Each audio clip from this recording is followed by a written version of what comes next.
आपके बीच में हम अपने मुख्य अतिथि जी को बुलाने से पहले एक बार नारा लगा रहा हूं।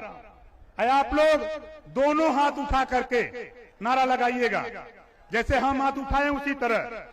अखिलेश यादव जिंदाबाद, जिंदाबाद जिंदाबाद, अखिलेश यादव जिंदाबाद, जिंदाबाद जिंदाबाद, अखिलेश यादव जिंदाबाद। जिंदाबाद जिंदाबाद। अभी तो ये अंगड़ाई है, आगे और लड़ाई है। आवाज में दम कम बा, ताव से बोला अभी तो ये अंगड़ाई है, आगे और लड़ाई है। अभी तो ये अंगड़ाई है। आगे और लड़ाई है। अब आपके बीच में भावी मुख्यमंत्री माननीय अखिलेश यादव जी, राष्ट्रीय अध्यक्ष समाजवादी पार्टी, सादर आमंत्रित हैं। आप आइए और जोरदार ताली से आप लोग स्वागत करिए। मंच पर हमारे साथ सुहेलदेव भारतीय समाज पार्टी के राष्ट्रीय अध्यक्ष ओम प्रकाश राजभर जी अभी आपको संबोधन कर रहे थे और बड़े ध्यान से मैं उनका भाषण सुन रहा था। बहुत ध्यान से मैं उनकी बातें सुन रहा था। मैं इस मैदान को भी देख रहा हूं। जहां तक मुझे दिखाई दे रहा है पूरा मैदान भरा दिखाई दे रहा है, पूरा मैदान भरा है। पीछे तक लोग हमें दिखाई दे रहे हैं। केवल ये महापंचायत नहीं चल रही है, जरा मुड़ करके देखो दाईं तरफ, दाईं तरफ एक दूसरी महापंचायत है। बाईं तरफ देख लीजिए, अभी पीछे दिखाई दे रहा है, पीछे। और जो हम टेंट के नीचे देखें अगर, तो मैं देख रहा हूं कि अभी भी लोग खेतों से चल करके आ रहे हैं। जो सड़क हल्दर मैदान को जोड़ रही है, जो सड़क हल्दर मैदान को जोड़ रही है, सब तरफ लोग ही लोग दिखाई दे रहे हैं। ये पीला रंग सुहेलदेव भारतीय समाज पार्टी का है। ये पीला रंग, पीला ही पीला दिखाई दे रहा हमें। देखिए इधर, और लाल टोपी भी सर में है। लेकिन सोचो, हम मैदान में लाल और पीले वाले इकट्ठे हुए हैं।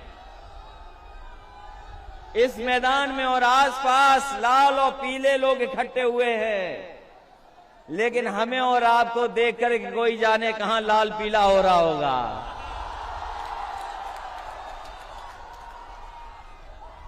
और इस बात को हमारे आदरणीय ओम प्रकाश राजभर जी अच्छा जानते होंगे। जब पीला और लाल एक हो गया तो दिल्ली और लखनऊ में लाल पीला कौन हो रहा है?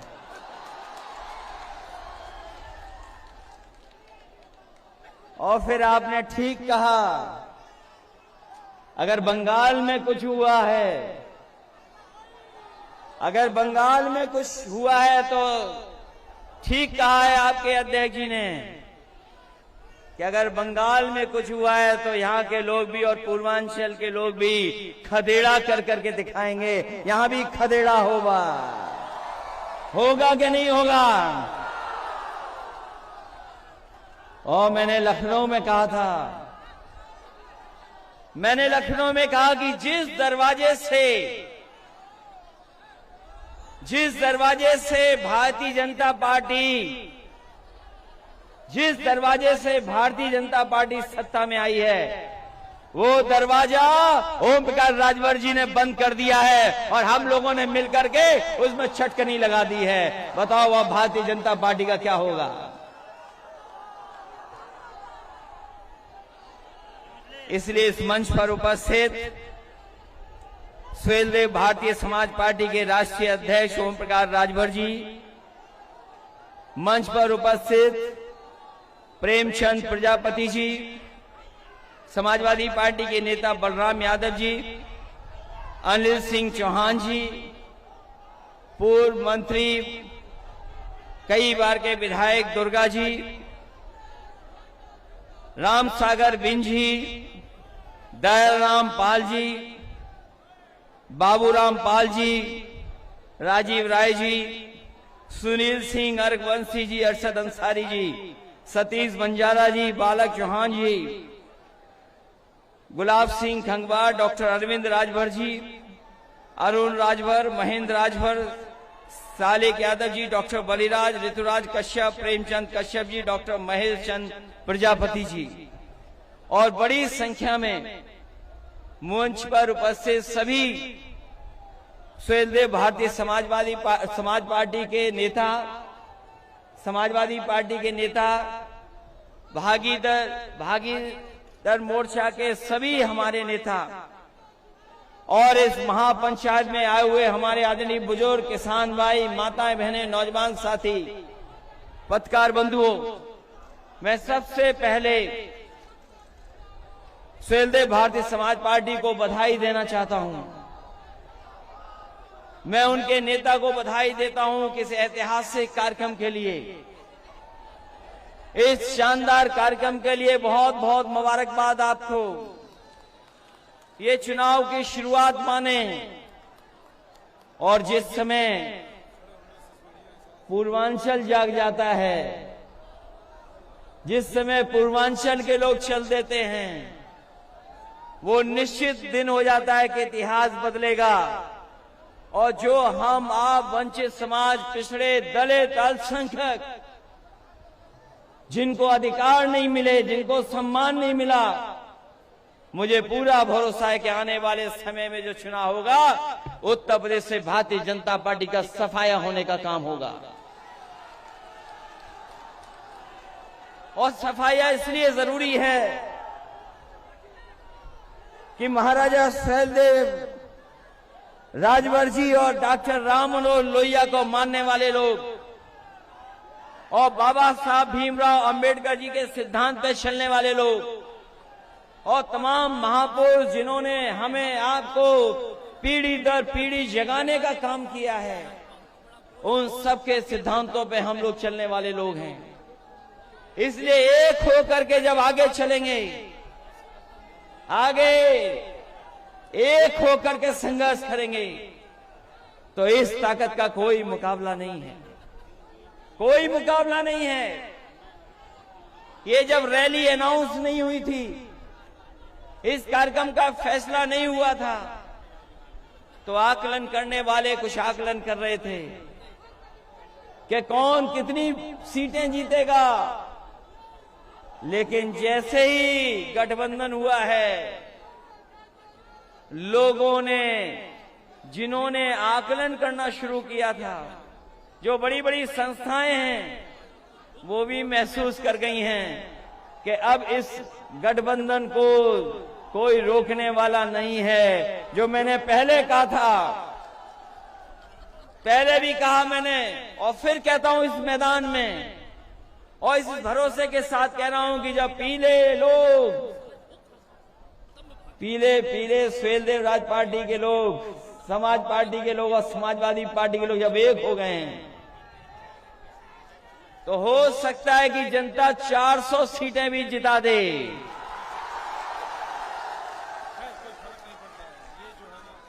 जो ज्यादा बोलते थे, जो लोग ज्यादा बोलते थे, वो अपना गिनती नहीं ठीक कर पा रहे हैं। जो ज्यादा बोलते थे, बताओ वो क्या गिनती करेंगे। इसलिए ये आपका भविष्य बनाने का चुनाव है, आपके भविष्य का चुनाव है। जो खोया हुआ सम्मान, उस सम्मान को पाने का चुनाव है। जो आपने सम्मान खोया है, उस सम्मान को पाने का चुनाव है। बताओ, एक होकर के सफाया होगा भारतीय जनता पार्टी का? नहीं होगा।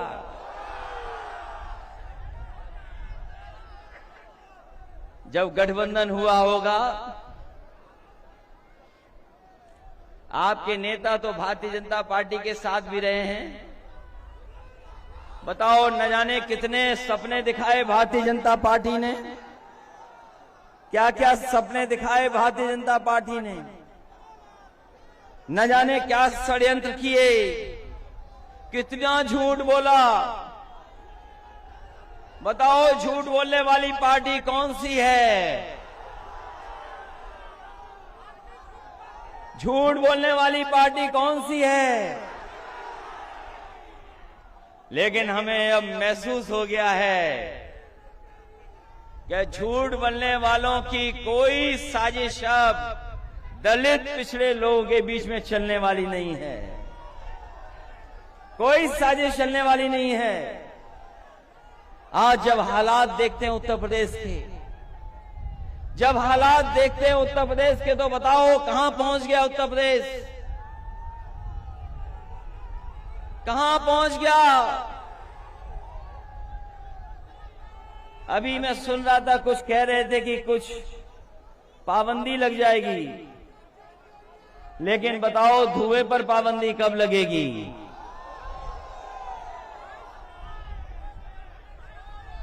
किसी पे पाबंदी लगाने की बात कह रहे थे, लेकिन धुआं भी है, उस पर भी पाबंदी लगनी है। जो धुएं में रहते हैं वो बताओ क्या समझेंगे गरीबी को?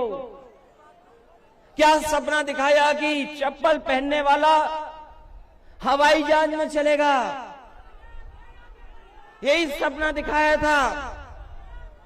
और आज जब महंगाई देखोगे तो बताओ, चप्पल पहनने वाले की मोटरसाइकिल भी खड़ी हो गई है।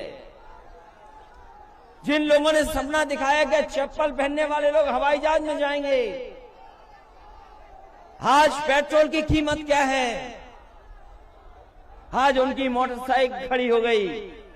और अगर मोटरसाइकिल लेकर निकलते भी होंगे तो हो सकता है कि कुछ लोग ऐसे खड़े जो चालान के बाद चालान दे देते हैं। क्या हालत कर दी उत्तर प्रदेश की?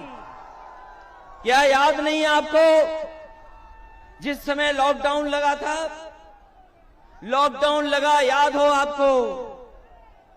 लोगों को अपने सहारे पे छोड़ दिया, जो जहां था वैसे ही छोड़ दिया। कोई इंतजाम नहीं किया गरीबों का, और गरीबों को छोड़ दिया कि जाओ अपने घर पहुंच जाओ। जो गरीब थे अपना सामान लेकर के, अपनी पोटली लेकर के, जो कुछ कमाया हुआ था सब कुछ लेकर के, कोई महाराष्ट्र से चल दिया, कोई गुजरात से चल दिया, कोई देश के दूसरे हिस्से से था, वो अपने गांव पहुंच गया। लेकिन इस सरकार ने कोई उनकी सुध नहीं ली, कोई मदद नहीं की सरकार की, कोई सरकारी मदद नहीं हुई।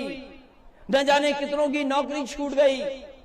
तमाम हमारे मजदूर चलते चलते जो दूर दूर से आए थे उनकी जान चली गई। कोई सरकार ने मदद नहीं की। और जब बीमारी आई, जब कोरोना जैसी बीमारी आई, जिस समय सरकार को सबसे ज्यादा मदद करनी थी, सरकार ने मदद नहीं की। आपको बेसहारा छोड़ दिया। आपके ऊपर कोई मदद का सहारा नहीं रहा। हाँ, बहुत सारे आपके सगे संबंधी इलाज और दवाई के लिए घूमते रहे। न दवाई मिली, न अस्पताल मिला, न बिस्तर मिला, और न ऑक्सीजन मिली। तमाम हमारे लोगों के, गरीबों की जान चली गई। कोई सरकार ने मदद नहीं की। जिस समय बीमारी थी कोई मदद गरीब की नहीं मिली, और बेसहारा होकर के लोगों की जान चली गई। लोगों को अनाज छोड़ दिया। न जाने कितने लोगों के घर में कोई नहीं बचा। ये संकट पैदा किया भारतीय जनता पार्टी ने। और अभी सुनने में आया कि बड़े बड़े मेडिकल कॉलेज खोले गए हैं। बड़े बड़े मेडिकल कॉलेजों का उद्घाटन हुआ है। उन पे पर्दा लगा दिया गया उद्घाटन को लेकर के, और जब पर्दा हटा तो अंदर कुछ भी नहीं दिखा, खोखले थे सबके साथ। अभी जो मेडिकल कॉलेजों का उद्घाटन हुआ, बताया कि यहां बिस्तर हो गए, गरीबों के लिए इलाज और दवाई होगी। 9 मेडिकल कॉलेज खोलने का वादा किया, सपने दिखाए, पर्दा लगा करके उद्घाटन कर दिया, लेकिन जब पर्दे के अंदर देखा तो सबके सब मेडिकल कॉलेज खोखले थे। उनके अंदर न डॉक्टर, न दवाई का इंतजाम, न बिस्तर, केवल गरीबों को धोखा देने का काम कर रहे हैं। और अजीब सरकारें हैं। कैसी सरकारें हैं सोचो आप। दिल्ली वाले लखनऊ के लिए झूठ बोल रहे हैं और लखनऊ वाले दिल्ली वालों के लिए झूठ बोल रहे हैं। कैसी सरकार। जिन्होंने गरीब की मदद करनी थी वो गरीब की मदद नहीं कर पाए। जो कारखाने बड़े बड़े थे जिनमें नौकरी और रोजगार मिल जाते हैं, बताओ वो नौकरी वाले कारखाने, रोजगार वाले कारखाने कहां चले गए? बताएं हिसाब किताब कहां है वो कारखाने? यही नौजवान नौकरी और रोजगार ढूंढ रहे हैं। क्या भविष्य है इनका बताओ। नौजवानों सोचो कभी, क्या भविष्य है आपका? क्या भविष्य बना दिया आपका? न नौकरी न रोजगार। और जिनमें नौकरी और रोजगार भी कारखानों में मिल जाते वो सरकार ने बेचने का काम किया है। वो सब बिक गए। ये हमारा उत्तर प्रदेश देश इसलिए पहचान है इसकी, इसलिए पहचान है क्योंकि हम और आप लोग एक साथ रहते हैं। जब हम याद करते हैं महापुरुषों को, जब हम याद करते हैं बाबा साहब भीमराव अम्बेडकर को, जब हम याद करते हैं डॉक्टर राम मनोहर लोहिया को, जब याद करते हैं आजादी के संघर्ष को, और जब हम तुलना करते हैं दुनिया में अपने देश की, तो कहां देश को पाते हैं? कभी सोचो आप कि आपका प्रदेश और देश कहां पहुंच गया है। आज प्रदेश में भूखमरी है। हमारे गरीबों पे भर पेट खाना नहीं मिल पा रहा है, कपड़े नहीं है, और जिस तरीके से महंगाई बढ़ रही है, इस महंगाई के कारण गरीबों को आत्महत्या करनी पड़ रही है। हमारे किसान भाई हैं, मजदूर हैं। बताओ किसान भाइयों, यही भारतीय जनता पार्टी ने वादा किया था कि तुम्हारी आय दोगुनी हो जाएगी। याद है कि नहीं याद है आपको?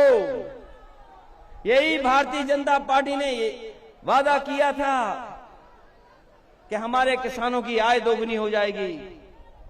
कौन सी फसल की आय दोगुनी हो गई बताए हमें? अभी धान खड़ा है, क्या धान की कीमत आपको दुगनी मिल जाएगी, आय दोगुनी हो जाएगी? कोई ऐसा है यहां पर जिसके खेत ना हो? क्या नौजवानों आपके खेत नहीं है क्या? एक तो नौकरी नहीं, रोजगार नहीं, हो जो खेती बाड़ी है वो भी मुनाफे की नहीं बची। बताओ, जुताई महंगी हो गई, बुवाई महंगी हो गई, बीज महंगा हो गया, डीजल महंगा हो गया, खाद की बोरी से चोरी हो गई, पेस्टिसाइड महंगा हो गया। बताओ लागत बढ़ गई कि नहीं बढ़ गई? आपकी लागत बढ़ती चली जा रही है। आय दोगुनी नहीं हुई, लेकिन महंगाई दोगुनी हो गई। आकलन कर लो आप। और जब किसान अपना हक मांगने को निकले तो किसानों के ऊपर जीप चढ़ा दी। बताइए, जीप चढ़ा दी किसानों के ऊपर। उन टायरों से किसानों को कुचल दिया। कहीं दुनिया में ऐसा होता हो तो बता दो। इस हल्दर मैदान में सोचो, अगर हम उन किसानों को नहीं याद करेंगे, इस हल्दर मैदान में क्या हम अपने हल्दर भाइयों को नहीं याद करेंगे?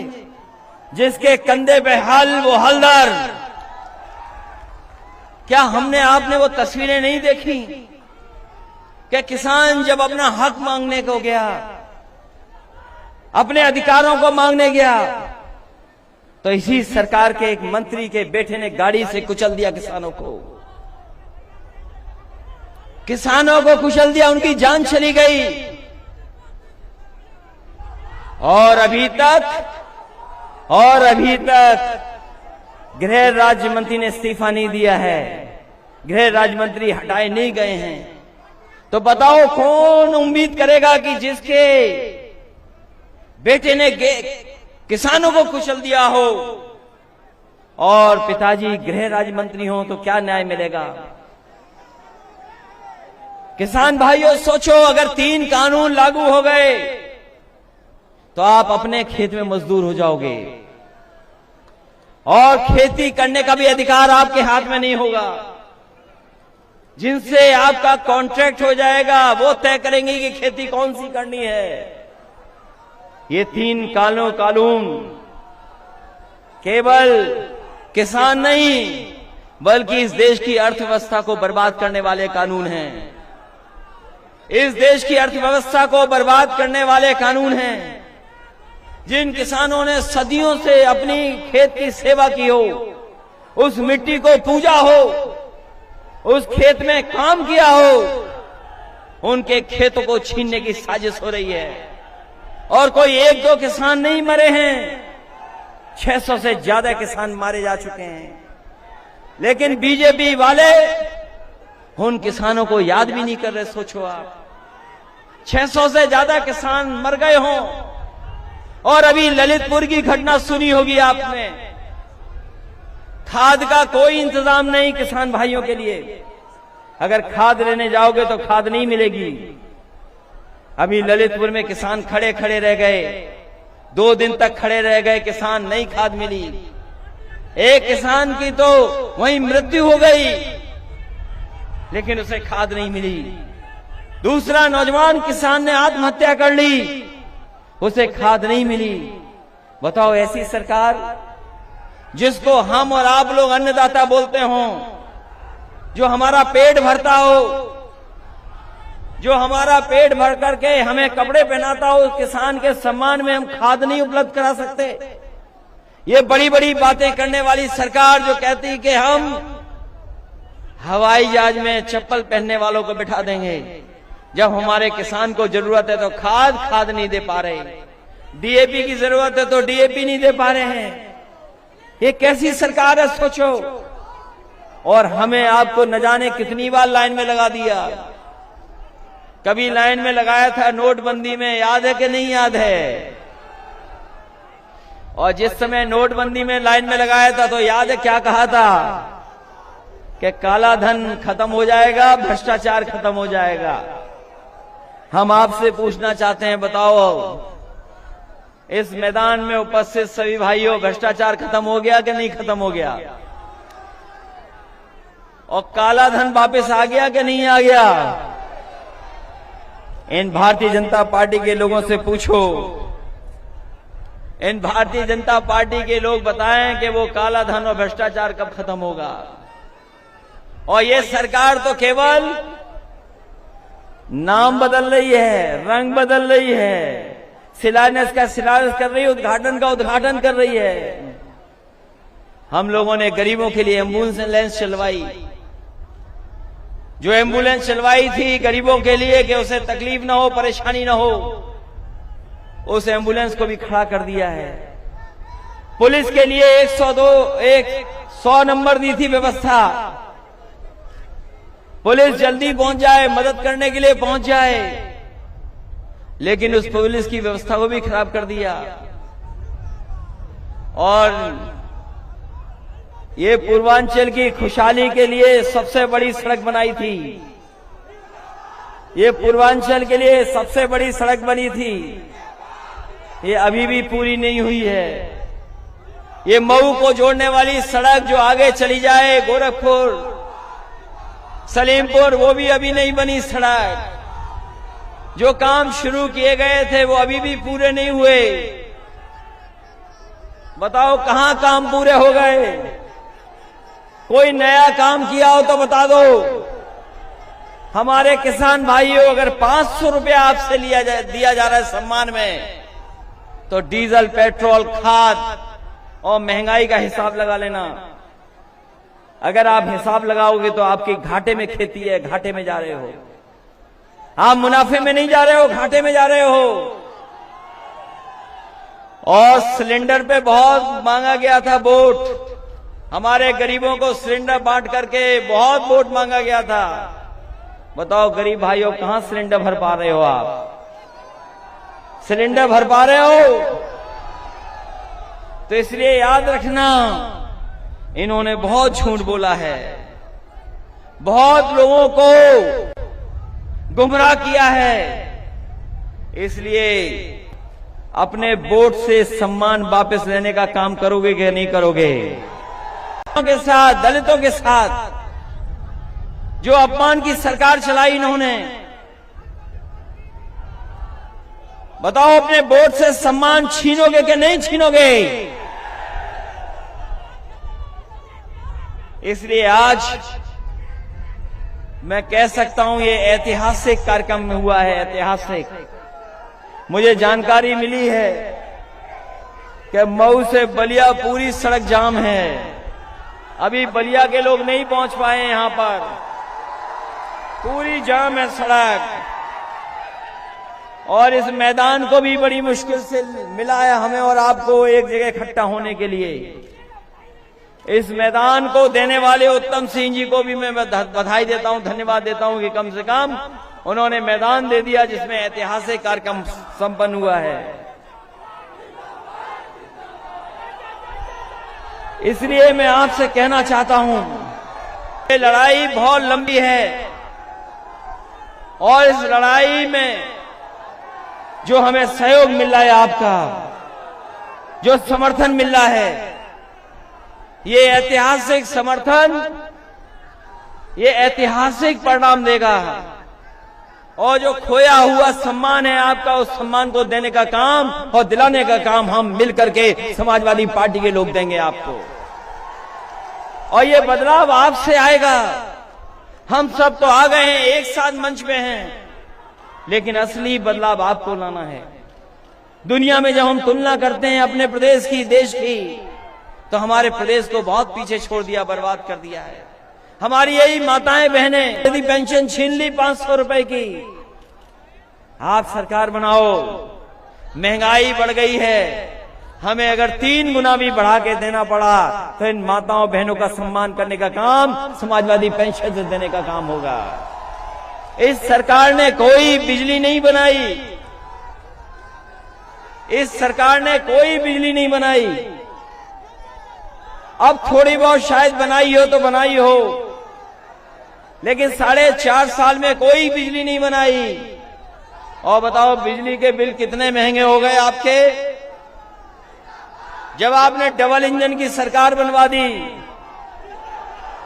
एक इंजन वाली सरकार नहीं है, डबल इंजन वाली सरकार है। तो बताओ बिजली के बिल कितने महंगे आ रहे हैं आपके पास, न जाने कितने महंगे आ रहे हैं। और ये हमारे नौजवान मोटरसाइकिल चलाने वाले, बताओ पेट्रोल कितने में भराना पड़ रहा है? 100 के पार हो गया कि नहीं हो गया? और ये सरकार चलती रही तो हो सकता है चुनाव तक 150 न पहुंचा दे। ये याद है, ये सरकार कहती थी कि डॉलर ऊपर बढ़ रहा, रुपया नीचे जा रहा है। याद है कि नहीं याद है? बताओ डॉलर कहां चला गया, रुपया कहां पहुंच गया है? और जिस पाउंड है हमारा कितना 100 रुपया पार हो गया है। अब बीजेपी वाले डॉलर और उसकी बात नहीं कर रहे हैं, क्योंकि वो जानते हैं कि रुपया हमारा नीचे चला गया है।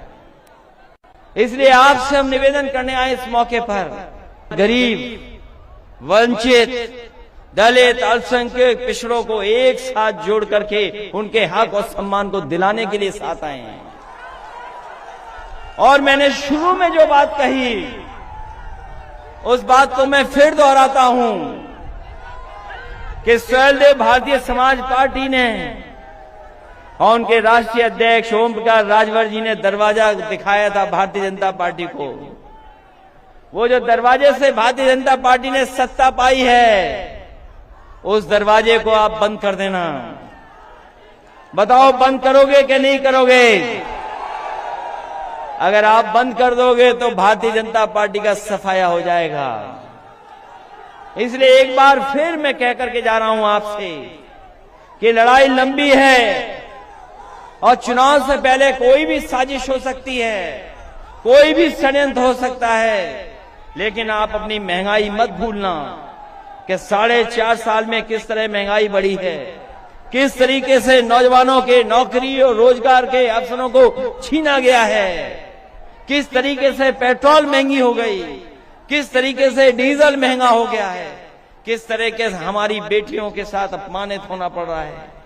आज कानून व्यवस्था को लेकर के पूरे देश में सबसे आगे भारतीय जनता पार्टी है, सबसे खराब व्यवस्था में सबसे आगे है, भुखमरी में सबसे आगे हैं। तो सोचो क्या प्रदेश बना दिया हो, वो प्रदेश जिसकी जनता ने सबसे ज्यादा लोकसभा जिताए हों, सबसे ज्यादा विधायक जिताए हों, उसके बाद सबसे बड़ा धोखा उत्तर प्रदेश की जनता को मिला हो। इसलिए इस चुनाव में जो 22 का चुनाव आने वाला है, किसान भाइयों को कह के जाना हूं, ये आपके भविष्य का चुनाव है, माताओं बहनों आपका चुनाव है। ये हमारे सुहेलदेव भारतीय समाज पार्टी के लोगों, ये आपका चुनाव है, आपके भविष्य का चुनाव है। और नौजवानों भूलना मत, ये आपके भविष्य का चुनाव है। इस बार चूक गए तो 5 साल और पीछे चले जाओगे।